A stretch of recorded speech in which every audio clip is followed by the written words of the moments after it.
हथौड़ा छीनने के लिए जॉन को चुड़ैल के करीब जाना होगा, लेकिन उसकी लाल आंखें जॉन को जकड़ रही थी। एक गलती और वो हमेशा के लिए उसी जंगल में खो जाएगा। जॉन शहर से जल्दी जल्दी अपने घर जा रहा था। उसकी बहन की तबीयत बहुत ख़राब थी और वो उसकी दवाइयों का इंतज़ाम करने के लिए गया था।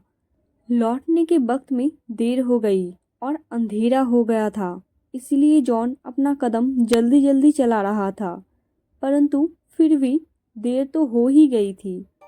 उसके गांव में जाने के रास्ते के बीच में से एक जंगल पड़ता था।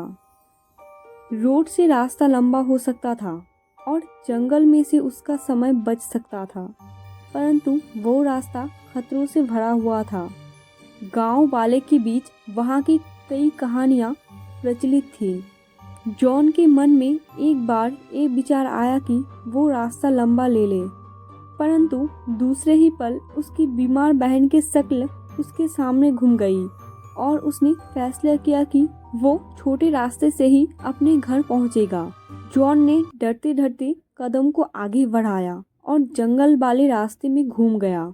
हवा की सांसें भी डरावनी प्रतीत हो रही थी, पर वो एक के बाद एक कदम बढ़ाता हुआ गहरी जंगल में जा रहा था। बीच में एक रास्ते में छोटी सी पगडंडी से होते हुए वो काफी अंदर तक पहुंच गया और रास्ता भटकने लगा, परंतु उसको जैसे तैसे घर पहुंचने की जल्दी थी और इसीलिए वो आगे चलता रहा। जितनी रोशनी चांद से मिल रही थी सिर्फ उतनी ही थी उसका रास्ता देखने को, पर वो भी पेड़ के बीच में से छन कर कम होती हुई जा रही थी। जॉन के मन के अंदर इस जंगल से न जाने का कारण एक ये भी था कि इस जंगल के बारे में तरह तरह भूतिया कहानी फैली हुई थी। कुछ लोगों का कहना था कि एक चुड़ैल भी इस जंगल में रहती है और जिसने भी उसको देखा है उसके घर में एक मौत हो जाती है। जॉन को धीरे धीरे वो सारी बातें याद आ रही थी, परंतु बहन का बीमार चेहरा उसे आगे बढ़ने में हिम्मत दे रहा था। तभी थोड़ी दूर जाने पर जॉन को एक अनजान आवाज़ आ गई और उसके पैर ठिठक गए। ध्यान से सुनने पर ये एक ऐसी आवाज़ लग रही थी जैसे कोई लकड़ी में कील ठोक रहा हो। ढक ढक ढक ढक की आवाज़ निरंतर अंतराल पर आ रही थी। जॉन ने पहले तो उस आवाज़ को नज़रअंदाज किया और आगे बढ़ने का फैसला किया, परंतु अनजानी जंगल में एक आती आवाज़ का आकर्षण उसको वापस उसी रास्ते के बीच ले गया और उसके कदम उस कील ठोकने वाली की आवाज़ की तरफ बढ़ गए। थोड़ी दूर जाने पर आवाज़ तेज हो गई और वो किसी सम्मोहन व्यक्ति की तरह उस आवाज़ की ओर जाने लगा। आवाज़ धीरे धीरे बढ़ती गई और अंत में वो उस जगह पहुंच गया जहां से आवाज़ आ रही थी। खुले बाल और ताकतवर हाथों से एक औरत वास्तव में एक लकड़ी के ताबूत पर कीलें ठोक रही थी। देखने में वो काफ़ी बूढ़ी थी, लेकिन हाथों में गजब का ताकत और फुर्ती थी और वो कुछ पलों के नियमित अंतराल से कीलें ठोके जा रही थी। जॉन को उस घने जंगल में एक अकेली औरत का मिलना और ऐसा काम करना अजीब लगा। उसने उसके पास जाने का फैसला किया। कौन है आप? यहाँ कैसे आ गई? जॉन ने पूछा। औरत ने कोई जवाब नहीं दिया। जॉन ने और पास जाके पूछा, क्या नाम है आपका? आप यहाँ कैसे आ गई? औरत ने अपने हाथ रोक दिए और पीछे पलट के देखा। जॉन ने उसका आधा चेहरा ही देखा और डर के मारे पूरा सूख गया। उसके आधे चेहरे में ही जॉन की सांसें अटक गई। आधे पलट किए हुए चेहरे में उसको उस औरत की एक लाल आंख, सफ़ेद चेहरा और खून से सने दांत दिखे। जॉन कुछ और सोच पाता उसने पहले से ही हल्की गुर्राहट से उसकी तंद्र टूटी। जॉन को अब समझ आया कि वो कहाँ खड़ा था और उसने उस चुड़ैल को देख लिया था।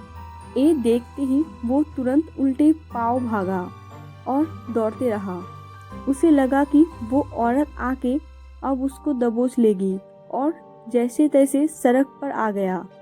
सड़क पर आकर जॉन को बेहोशी छा गई और वो सड़क पर ही बेहोश हो गया। जब जॉन को होश आया तो सुबह हो चुकी थी और बुखार से उसका बदन तप रहा था। सूरज की रोशनी से उसके अंदर थोड़ी हिम्मत आ गई। उसने अपने पास रखी हुई दवाइयों की पोटली उठाई और घर दौड़ लगा दी।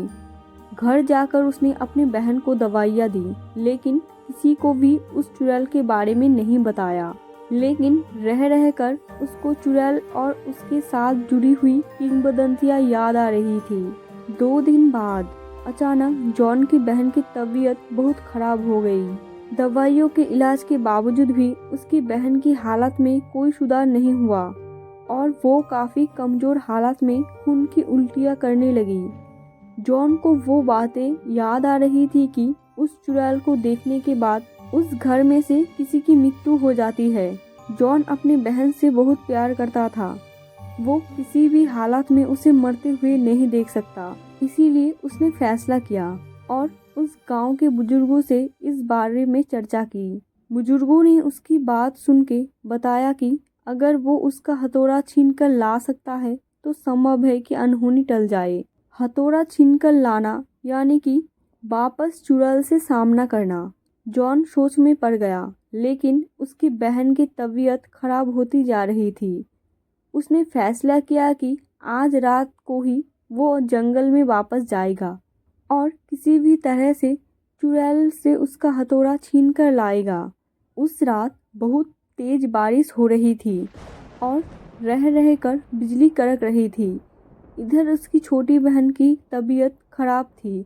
उसने कुछ सोचकर कदम जंगल की ओर बढ़ा दिया और चुड़ैल के ठिकाने पर चलने लगा।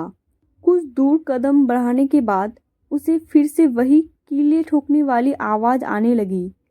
जॉन के कदम वापस उसी दिशा में बढ़ने लगा। अंतर में ही अपनी मंजिल पर पहुंच गया। उसने देखा कि वो चुड़ैल अभी भी ताबूत में कीले ठोक रही थी, लेकिन अंधेरे में उसकी परछाई साफ नहीं दिख रहा था। जॉन को सिर्फ बिजली कड़कते वक्त ही उसकी आकृति दिख रही थी। जॉन धीरे धीरे कड़कती बिजली के बीच उसके करीब पहुंच गया।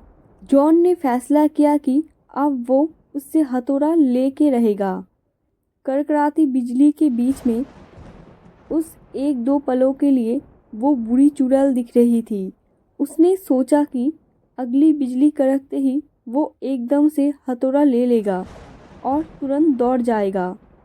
जॉन चुड़ैल के बिल्कुल पीछे पहुंच गया था।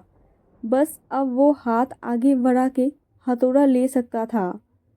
चुड़ैल अपना ताबूत बनाने में व्यस्त थी।